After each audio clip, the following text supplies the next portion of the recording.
Et on va continuer de parler de la COP21 et de l'annonce du président Hollande avec notre invitée, Sandrine Moubanga. Vous êtes à la tête du département en charge des économies d'énergie à l'Université de Toledo aux États-Unis. Vous travaillez essentiellement en République démocratique du Congo. Est-ce que vous pensez que l'aide financière de la France est suffisante? Alors bonsoir. Je pense que 2 milliards de dollars, c'est un très bon début pour l'aide à l'Afrique. Et je veux vous dire que avec ma compagnie Smin Power Group, avec 34 000 dollars, nous faisons à peu près 3 maisons. Donc 2 milliards de dollars, c'est un bon début, mais ça ne va pas couvrir tous les besoins nécessaires en Afrique. Et pour vous donner une idée, au Congo, par exemple, 90% de la population n'a pas accès à l'électricité. C'est pour ça que notre compagnie est basée au Congo. Donc, vous voyez qu'on a encore beaucoup à faire avec 2 milliards de dollars. On doit plutôt encourager les projets qui sont déjà sur place, je pense, qui sont déjà faits, comme par exemple en Éthiopie, le barrage pour le Nil bleu, ou bien la centrale solaire qui se fait pour l'instant au Maroc. Et les compagnies comme la mienne, Smin Power Group, qui sont déjà sur place avec les énergies renouvelables.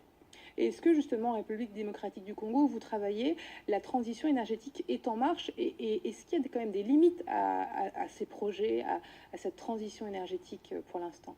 Oui, c'est une très bonne question parce qu'il y a des limites en effet. Par exemple, nous avions eu une bonne discussion avec M. Obaminaku qui est en charge du Parlement pour pouvoir trouver un moyen d'exonérer les produits pour l'énergie renouvelable, c'est-à-dire par exemple les panneaux solaires, les choses dont on a besoin pour favoriser les énergies renouvelables. Si on peut les exonérer, ça va déjà aider à vulgariser toutes ces technologies pour réduire les émissions de gaz à effet de serre.